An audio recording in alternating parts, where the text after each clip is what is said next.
Hey lovelies, a bit of a different video today. No lore, just a bit of rambling. See, I've been feeling very nostalgic lately, to the point where instead of, say, studying for finals or whatever, I found myself with a bag of chips watching old reruns of the Pokemon anime or some OG Minecraft YouTubers. Yeah, it's gotten that bad.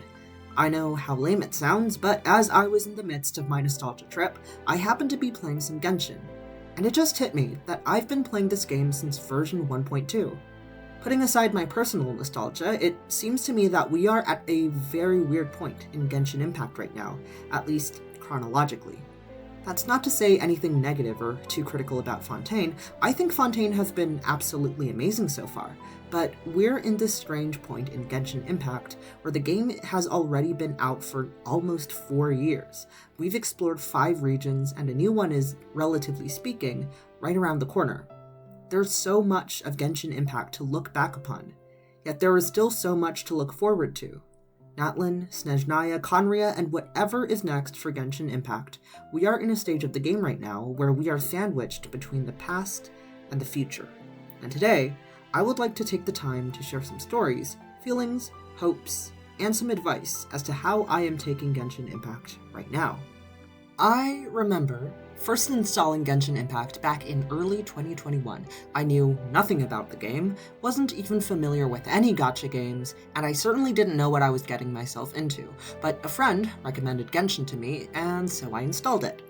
And I'm not kidding when I say that, from the start, I was awestruck by the game. From its visuals, to its gameplay, to the storytelling, the feeling of being new to a world, blind to all it has to offer, then being surprised at every turn. It was delightful, being so naive. I remember spending about 10 minutes trying to kill a Cryo Sisson mage near Dragonspine with a level 30 Amber on my team, expecting to get some huge reward for my labor-intensive work, only to get ascension materials I didn't know what to do with. At that moment, I probably felt frustrated, but honestly, I can't even say that with 100% certainty. I can only feel a sense of happiness when I look back, where I knew nothing about this tiny video game. Funnily enough, I didn't even know how I could get new characters until after I played through a decent chunk of the game. I distinctly remember that the first 4-star characters I got were Chongyun and Bennett.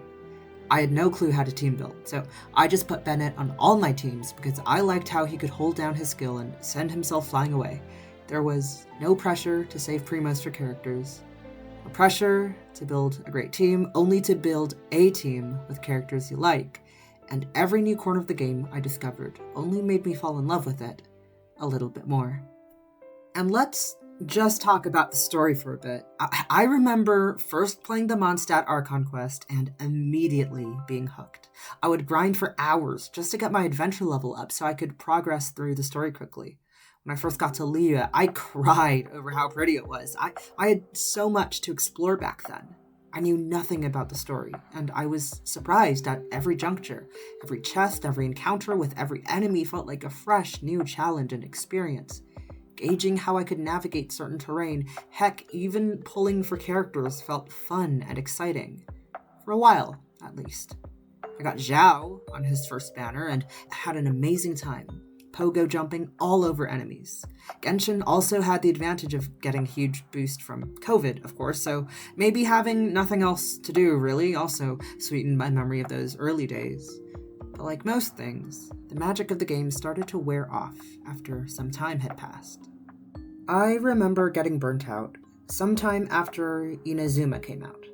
At first, new patches were exhilarating, and the time between them made me all the more eager to experience them. From the Dainslift quest to Azhdaha to the Golden Apple Archipelago, new updates kept me hooked.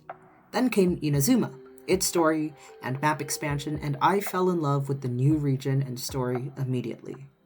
But something odd happened around the time of, I want to say, 2.3, 2.4, maybe 2.5, mid-Inazuma. I started to lose my passion for exploration.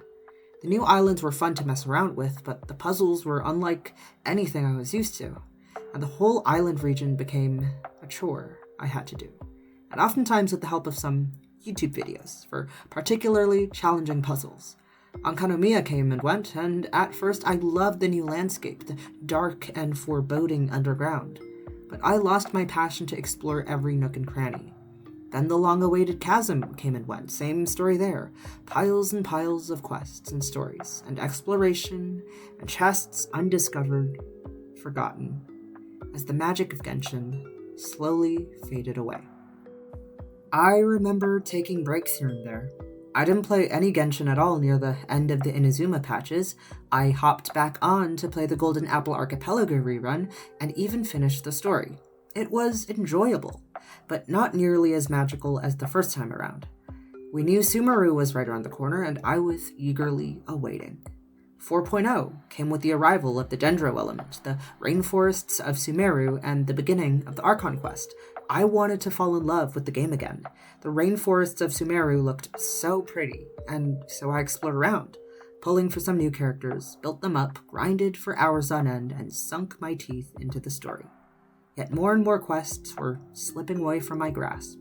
I would encounter certain NPCs, get roped into quests, forget about them, and go about my day.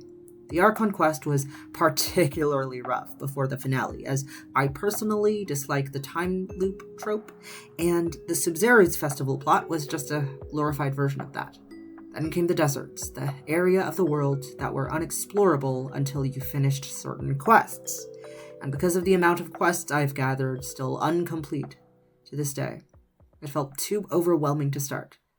I had quests from patches ago that felt outdated to me, and so my interest for the game fell stagnant. Desert patch after desert patch after desert patch. Sumeru overall felt simultaneously so long, yet so short, as I didn't experience much of it when it came out. The landscapes, even the desert, were beautiful, the characters were compelling, the stories were, well, hard to find, but overall extremely touching, the themes of friendship and camaraderie abundant. Yet I would describe it as a dark time for Genshin Impact. Then came Fontaine. I don't know what happened, but it seemed like the Overture trailer made everybody hop back onto the Genshin train. It's as if we all collectively agreed that Fontaine was going to be good. And my god, the 4.x patches have been fantastic so far, even the dry patches. The landscapes, the islands, the mountains, and the water were breathtaking in a way that I haven't seen before. The stories were unbelievable, and I felt something I hadn't felt in 3 years since I first started playing Genshin. I felt whimsy. Not knowing what would happen next, having the desire to explore the entire world, to play through all the stories, however much detritus they might have. And here's the kicker. I've accumulated so many incomplete quests that I had the luxury to go back and play the content I missed out on. I completed the Chasm quests, I completed the Ankanomiya quests, hell, I even completed the Sumeru quests.